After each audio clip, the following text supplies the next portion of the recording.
1324 assurances ऐसे हैं जो माननीय सदस्यों को दिए गए और उसको पूरा नहीं किया गया। ये 119 दिए गए आश्वासन अब तक पूरे नहीं किए गए। मेंबर्स का क्वेरी और गवर्नमेंट का एश्योरेंस, सर इसमें कोई ढील नहीं होना चाहिए, हम अपना जिम्मेदारी मानते हैं। सर ये जो प्रश्न है ये सत्ता पक्ष के सदस्यों से भी जुड़ा है और विपक्ष के सदस्यों से भी, पूरे सदन के सदस्यों से जुड़ा हुआ है।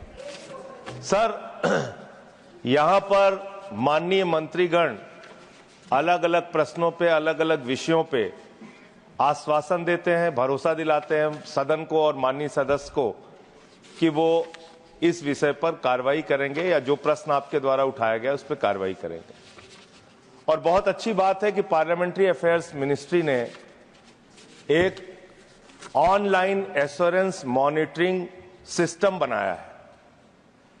उसके बारे में मेरा प्रश्न था, लेकिन जो जवाब है वो सदन के लिए और आपके लिए सर चेयरमैन साहब, आप मंत्री जी से मैं ये चाहूंगा, आपने खुद बताया है इस राज्यसभा के अंदर 160 आश्वासन मंत्रियों के द्वारा दिए गए, 160 आश्वासन वर्ष 2024 में, और उसमें से मात्र आपने 39 आश्वासनों पर 39 मंत्रियों के द्वारा दिए गए आश्वासन पे कार्रवाई की है, बल्कि उसके अलावा लगभग 76% 119 दिए गए आश्वासन अब तक पूरे नहीं किए गए।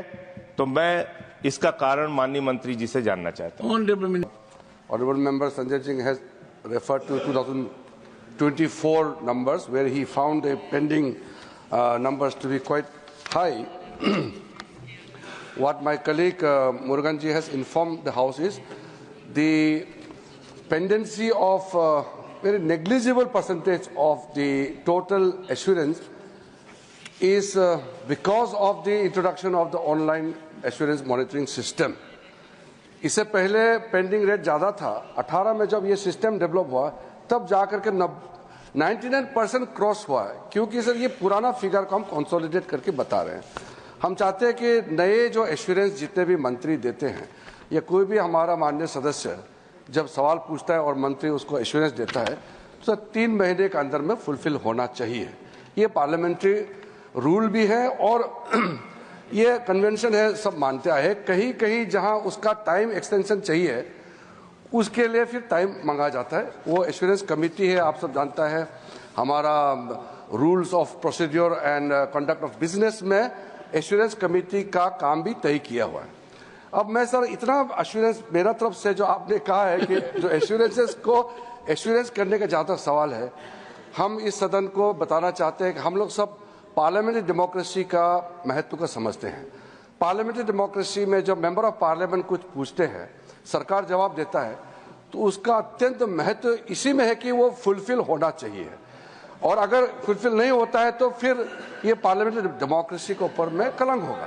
तो मैं सिर्फ एश्योरेंसेस ही नहीं, हमारे जितना भी राज्यसभा का स्पेशल मेंशन हो, लोकसभा का रूल 377 का हो, हमने अभी रिसेंटली भी सारा हमारे माननीय मंत्री साथियों को पत्र लिखा है और स्पेसिफिक पॉइंट आउट भी हमने किया है कि हर मंत्री नियमित रूप से एश्योरेंसेस और बाकी जितना भी कमिटमेंट है मंत्री लेवल से ही इसका एश्योरेंस लेना चाहिए और फिर अधिकारियों को टाइम बाउंड में देना चाहिए। और यहाँ तक भी जब मेंबर ऑफ पार्लियामेंट पत्र लिखता है किसी मंत्री को या किसी उच्च जो पद में बैठते हैं, उसका भी विदिन 1 मंथ लेटर का जवाब देना चाहिए। डीओपीटी ने इसका भी एक सिस्टम बनाया हुआ है। तो मैं एश्योर करना, आपने इंटरवेंशन किया इसलिए मैं स्पष्टीकरण करना चाहता हूं कि मेंबर्स का क्वेरी और गवर्नमेंट का एश्योरेंस, सर इसमें कोई ढील नहीं होना चाहिए, हम अपना जिम्मेदारी मानते हैं।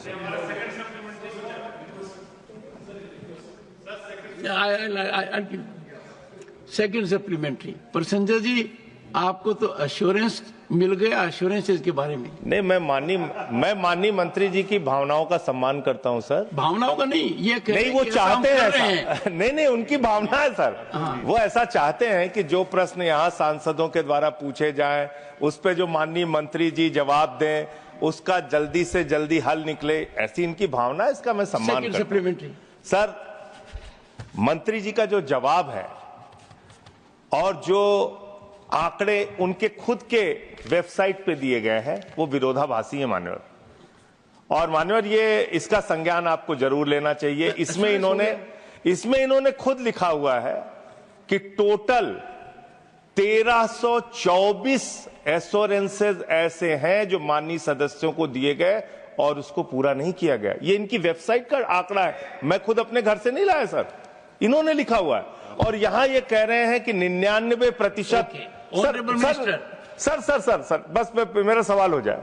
यहां ये आपसे कह रहे हैं सर कि 99% इन्होंने आश्वासन पूरा कर दिया, तो खाली अकेले राज्यसभा का 2024 का आंकड़ा देखिए ना सर, 76% आपने आश्वासन पूरा नहीं किया। तो मैं आपके माध्यम से माननीय मंत्री जी से पूछना चाहता हूं, क्या आप कोई ऐसा मैकेनिज्म बनाने जा रहे हैं जिसमें ये 1324 पेंडिंग एश्योरेंस पूरा करने का और 119 राज्यसभा का एश्योरेंस पूरा करने का कोई समय निर्धारित करेंगे और पूरा करेंगे? जो बताया उसको मैं थोड़ा सा और क्लैरिटी के साथ बताता हूं।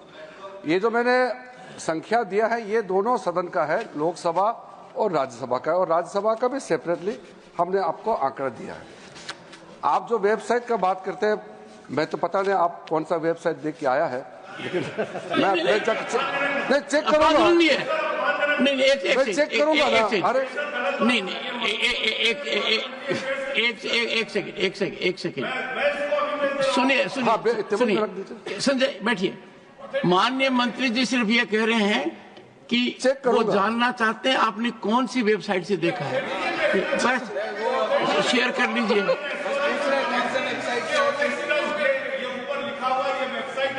हाँ तो आप दे दीजिए, हम चेक करेंगे ना। देर इज सुनिए संजय जी एक सेकंड, माननीय मंत्री जी ने आपको अभी अभी एश्योरेंस दिया है कि इस बारे में वो देख लेंगे। थैंक यू आप वेबसाइट देखा है तो मुझे तो जानकारी होना चाहिए ना कि कौन से वेबसाइट देखा है। हाँ बस ये तो वो तो टेबल पे लेकर दीजिए, मैं या आपका हाथ में ले लूंगा।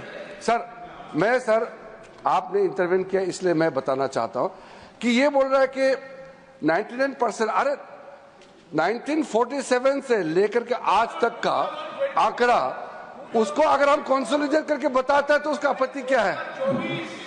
24 का तो मैंने बता दिया ना। देखिए सर ये आंकड़ा आपको दे चुका है सर, दोनों हाउस का सर 1311 आपको बताया गया। आप राज्यसभा का 547 है, लोकसभा का 764 है।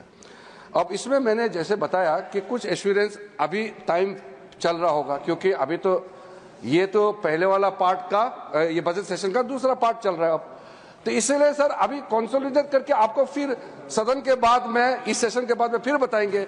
ये तो टाइमली है, लेकिन मैंने एश्योरेंस इसलिए दिया कि हम गंभीरता से लेते हैं पार्लियामेंट्री एश्योरेंस का महत्व को। तो सर आप हम सब समझते हैं, इसको हम लाइटली ले ही नहीं सकते हैं, इसलिए तो पेंडेंसी का हम 99% no this is very important.